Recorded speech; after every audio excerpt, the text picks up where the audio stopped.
तू सर्वे सन्तु निरामयाः सर्वे भद्राणि पश्यन्तु मा कश्चित् दुःखमाप्नुयात्. अब मधुजींनी सांगितलं तर मला चांगलंच मार्गदर्शन करावं लागेल. आजच्या सोमयागाच्या या स्वामी दरबार कार्यक्रमातला पूर्णाहुतीचा दिवस आहे आणि आपल्यापैकी मला वाटतं अनेक लोक नित्य अग्निहोत्र करणारेही आहेत. काही लोक नव्याने अग्निहोत्र करायला शिकत असतील आणि अनेकांनी अनेक सोमयाग पाहिले असतील. काही लोक पहिल्यांदा हा कार्यक्रम बघताय. तर पहिल्या दिवशी जसं मी सांगितलं होतं, या कार्यक्रमाची जी रूपरेषा आपण ठरवली होती ती अशी होती की गुरुवर्यांच्या अधिष्ठानाच्या छायेमध्ये सोमयागाचा हा महापर्व इथे आपण आयोजित केला आणि आज त्याचा पूर्णाहुतीचा दिवस आलेला आहे. पहिल्या दिवशी मी थोडक्यामध्ये पूर्णाहुतीपर्यंतचा सगळा प्रवास सांगायचा एक विषयाची सुरुवात केली होती. आज थोडं विस्ताराने समजून सांगतो.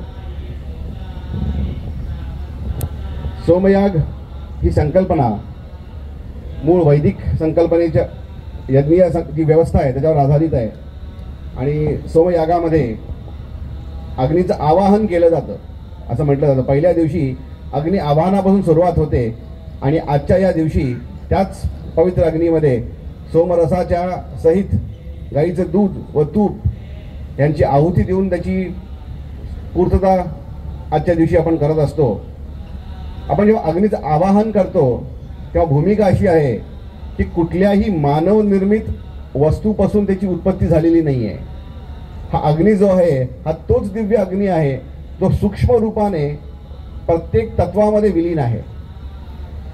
त्यामुळे त्रिमिती तर हे सृष्टी जी आपण बघतोय, ज्याला आपण दृश्य जगत म्हणून जे बघत असतो, ते 3 डिमेन्शनल आपलं रियालिटी आहे, त्याच्या परे ह्याची अस्तित्व जी अग्नीचं आहे तिथून त्याला आपण आवाहन करत असतो अशी भूमिका त्याच्यामध्ये आहे. त्यामुळे नित्य अग्नी जो आपण प्रज्वलित करतो, ज्यामधनं आपण आपलं अन्न शिजवतो, त्याच्यामधनं आपल्याला रात्री सुरक्षा मिळते, तो लौकिक अग्नी मानला जातो. हा अग्नी जो आहे, जो आता आपण अग्निहोत्राच्या या कुंडामध्ये देखील प्रज्वलित केला, त्याला दिव्य अग्नी म्हणलेला आहे. दिव्य अग्नी म्हणजे काय?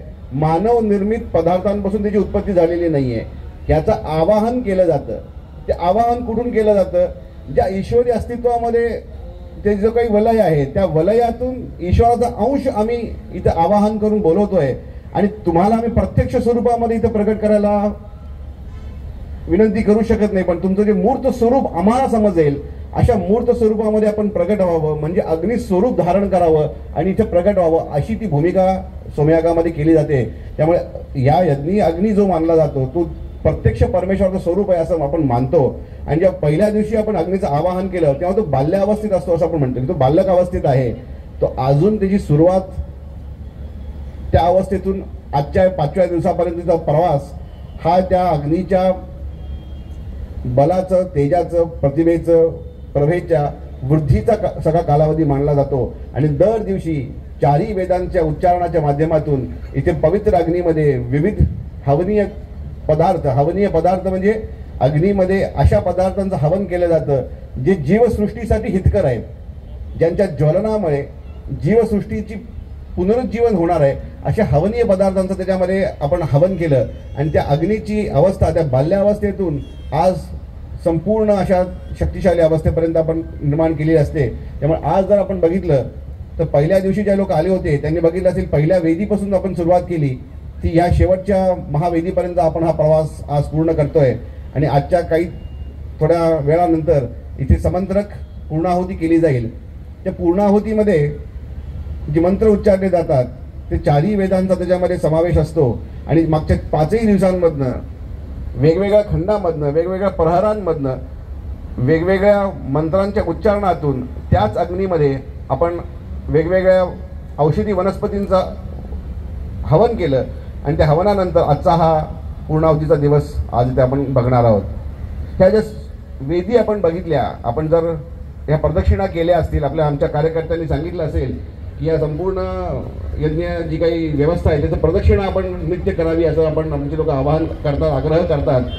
ती जी सगळी व्यवस्था आहे ती जर आपण वरून बघितली असती, टॉप ज्याला व्ह्यू म्हणतो आपण, ती जर बघितली ती एका व्यक्तीच्या स्वरूपामध्ये त्याची मांडणी आहे. म्हणजे पायापासून सुरू होऊन महावेदी हे मस्तिष्कापर्यंतचा प्रवास मानला जातो.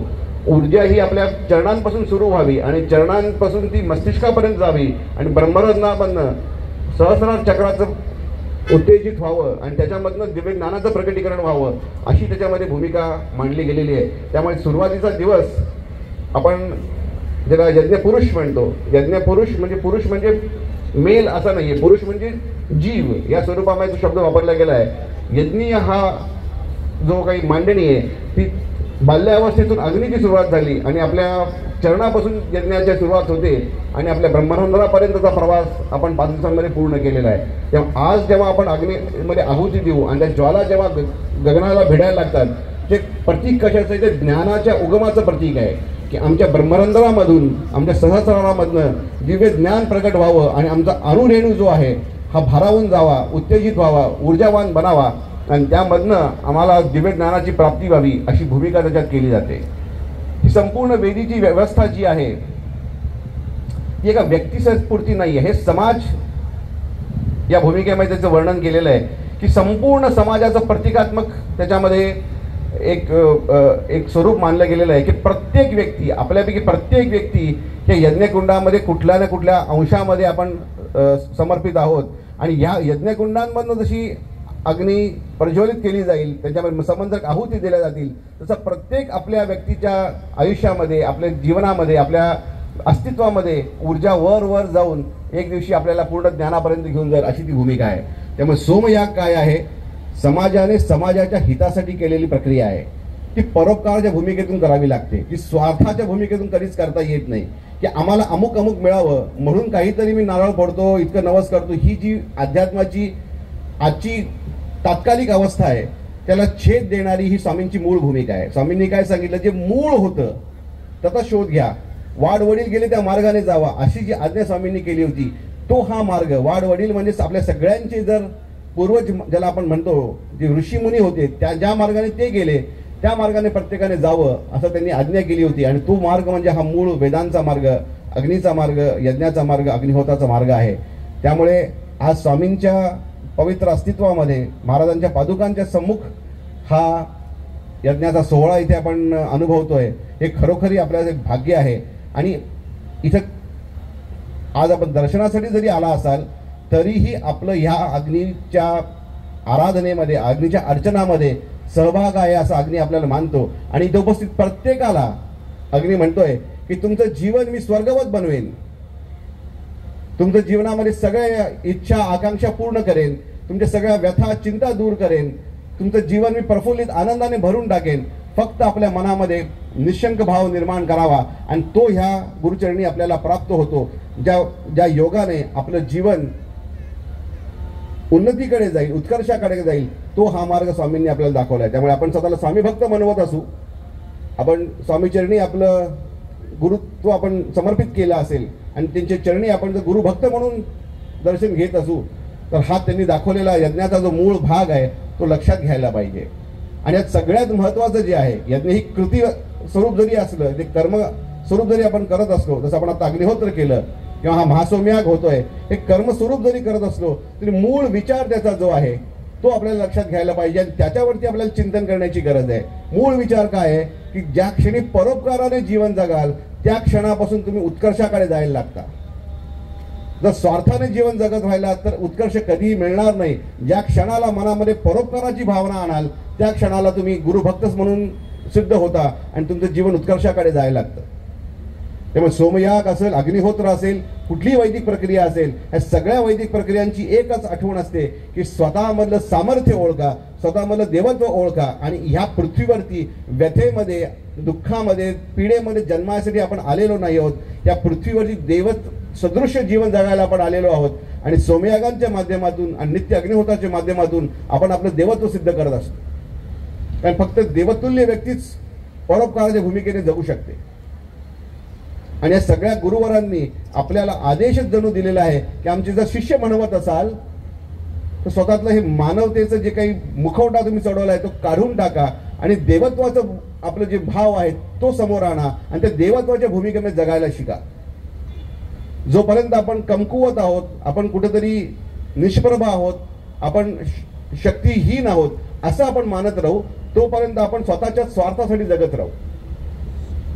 ज्या क्षणाला आपण हे मान्य करतो की आम्ही ईश्वरांश आहोत, ईश्वरी तेज आमच्या अणुरेणूमध्ये वाहत आहे आणि आमच्या पूर्वजांनी या भूमीवरती अखंड परिश्रम करून एक तेजपुंज समाज व्यवस्था निर्माण केली होती, त्याचं पुनर्निर्माण आम्ही करू आणि प्रत्येक व्यक्तीस आदर्श जीवन जगता येईल अशी व्यवस्था पुनर्निर्मित करू. या भूमिकेमध्ये जेव्हा जायला लागतो तेव्हा आपण शक्तिशाली बनायला लागतो. आणि सोमयाग असेल किंवा नित्य अग्निहोत्र असेल ही याच विचाराची आठवण करून देणारी व्यवस्था आहे की जोपर्यंत आपण याचकाच्या भूमिकेत असाल तोपर्यंत याचनाच करत राहाल. पहिली त्या मुलगा प्रार्थना करतो दुसरीत जावं, दुसरीतला मुलगा प्रार्थना करतो तिसरीत जावं. रोज कुठली तरी नवी परीक्षा येणार आहे, रोज कुठली तरी नवी प्रार्थना करावी लागणार आहे. जेव्हा आपण ठरवतो की परीक्षा पास होण्यासाठी अभ्यास करणं पुरतं, पण त्याच्या पलीकडे देखील मला काहीतरी शिकायचं आहे, मोठं होऊन काहीतरी जीवनामध्ये प्राप्तव्य निर्माण करायचं आहे, तेव्हा प्रत्येक येणारी परीक्षा आपल्याला सोपी वाटायला लागते. त्यामुळे आपण याचकाच्या भूमिकेतून निघून जाऊन दात्याच्या भूमिकेत जेव्हा येतो तेव्हा आपल्याला देवत्व आपण सिद्ध करायला लागतो. आणि स्वामी तेव्हा म्हणतात आपल्याला की आमच्यामध्ये समर्थ दिसतो, स्वतःमध्ये दिसत नाही काय? मग आम्हाला सगळीकडे समर्थ दिसतात, इथं असं कोण आहे जे समर्थ नाहीये. प्रत्येकच जण समर्थ आहे, प्रत्येकाच्या हृदयामध्ये आमचा वास आहे. म्हणून मी भिवू नकोस, तुझ्या पाठीशी आहे. पाठीशी आहे म्हणजे माझ्या मागे नाहीये, माझ्या हृदयात आहे. आणि ते सामर्थ्य माझ्या अणुरेणूंमध्ये वाहत आहे आणि त्याची ओळख मला व्हावी, त्याचं नित्य स्मरण मला व्हावं. आणि ज्या कारणासाठी आपला जन्म झाला, आपला जन्मच झाला होता परोपकारासाठी, आपला जन्मच झाला होता लोककल्याणासाठी, आपला जन्म झाला होता सृष्टीच्या हिताचा विचार करण्यासाठी. ते क्षणी मी ते स्वीकार करतो आणि मी खरोखरी काहीतरी देयक आहे सृष्टीचा, मी काहीतरी देणं लागतो समाजाचं, मी काहीतरी गुरुचरणी सेवा करण्याची माझी अपेक्षा माझ्याकडून आहे. हा भाव आपण आपल्या चिंतनामध्ये आणायला लागतो. त्या क्षणामध्ये आपल्या सगळ्या भूतोन भविष्याची आपल्या जीवनामध्ये परिवर्तन व्हायला लागतं. आणि या 5ही दिवसांच्या या सोमयागामधनं, या स्वामी दरबार या कार्यक्रमांमधनं जे काही विविध आपण उपक्रम घेतले, या सगळ्यांमधनं भाव तोच पुढे यावा हीच भूमिका आहे.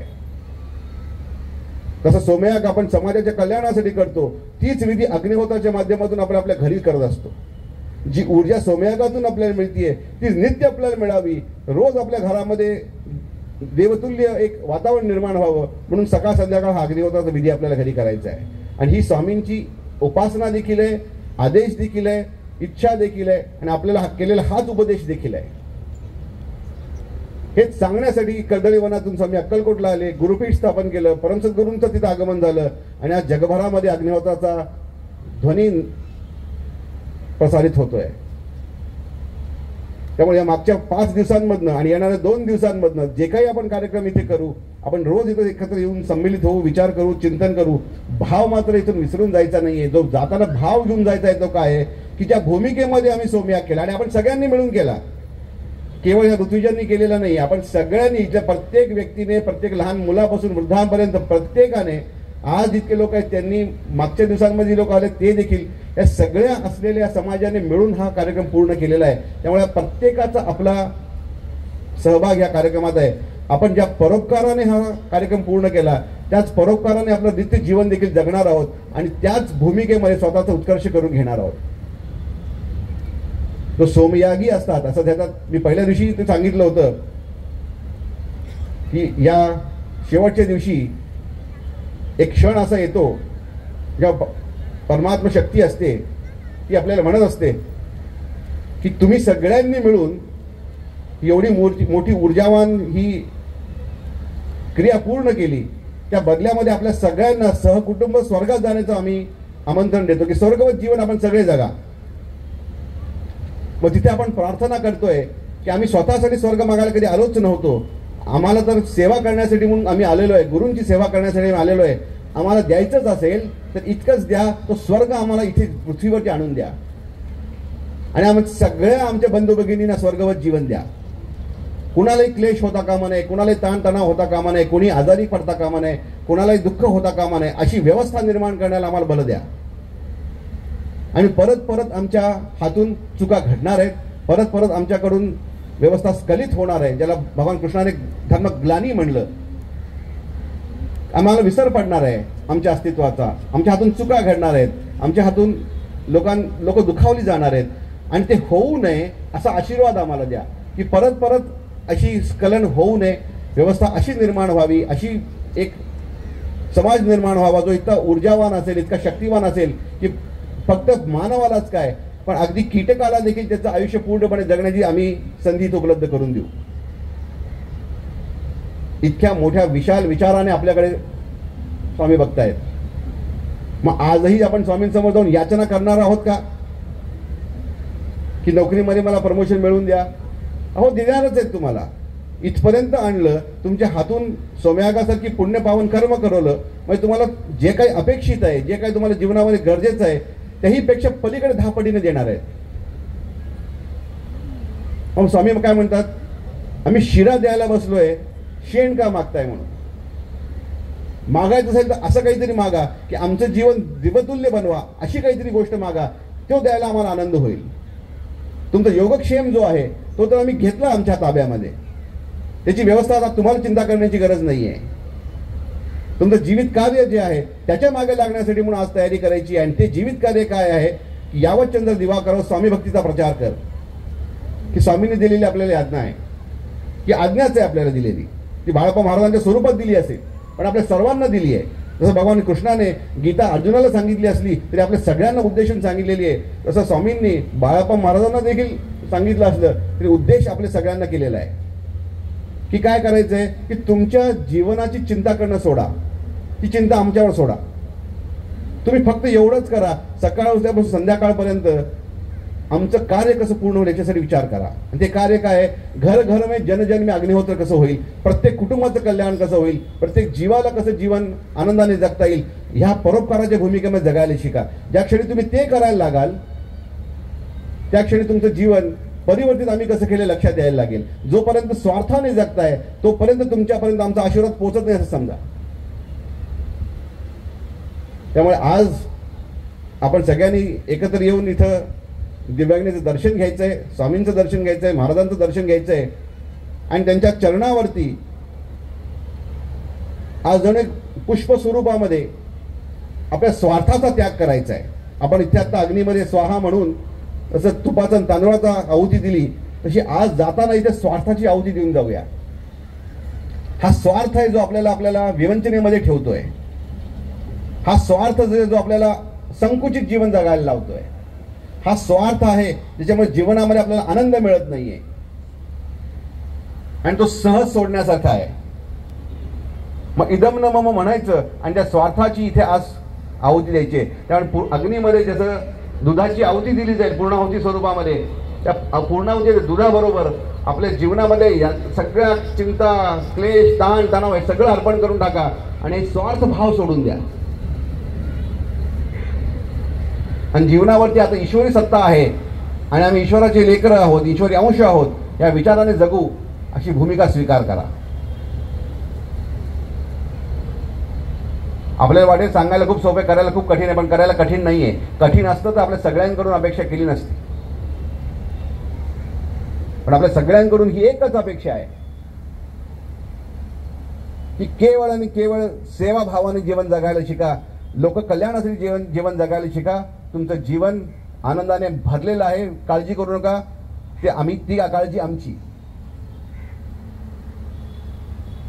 तेव्हा आजच्या पूर्णाहुतीच्या दिवशी आणि उद्या उगवणाऱ्या सूर्याबरोबर नववर्ष सुरू होईल. एक नवं पर्व उद्या आपण एक सुरू करणार आहोत, एक नवा अध्याय उद्या आपण लिहिणार आहोत. उद्या आपण सगळे देखील परत इथे भेटायचं आहे. उद्या देखील आपल्याला नववर्ष साजरा करायचं आहे, पण उद्या येताना वेगळ्या भूमिकेत यायचं आहे आणि नव्या वर्षाला आपण एक नवा संकल्प करायचा आहे. विजयाचा संकल्प करायचा, आनंदाचा संकल्प करायचा, पूर्णत्वाचा संकल्प करायचा. आणि तो मी एकट्याने करायचा नाही, आपण सगळ्यांनी मिळून करायचा आहे.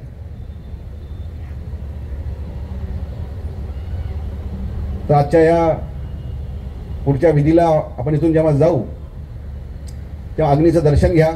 त्या अग्नीच्या प्रचंड असलेल्या ऊर्जेमध्ये स्वतःचा चेहरा कुठे दिसतोय का बघा आणि त्या अग्नीचं ते तेज जे आहे ते आपल्या हृदयामध्ये साठवून घरी जाऊया. कारण हा कार्यक्रम व्हावा ही गुरूंची इच्छा. काही दिवसांपूर्वी अभिजितदादा माझ्याबरोबर बसलेत. आपल्याच इथे वाशीमध्ये असाच एक सद्गुरू दर्शनाचा सोहळा इथं आयोजित केला गेला होता. त्या माध्यमातून देखील आपण काय सांगितलं की आठवण गुरूंची काय, की गुरूंकडे येताना मग काहीतरी वेगळं मागायला जाऊ ना. आपण देवदर्शनाला जातो, जे काय आता आपण प्रस्थापित मान्यता आहे त्या हिशोबाने आपण देवाला जाऊन काहीतरी याचना करत राहतो. गुरूंकडे तरी वेगळ्या याचनेत जाऊ. देवता आपण बघितले नाहीत, गुरु तर आपण बघितलेले आहेत. मग त्यांच्याकडे जर आपण एक घरचे ज्येष्ठ म्हणून जात असू तर आपली भूमिका देखील वेगळी करून जाऊया.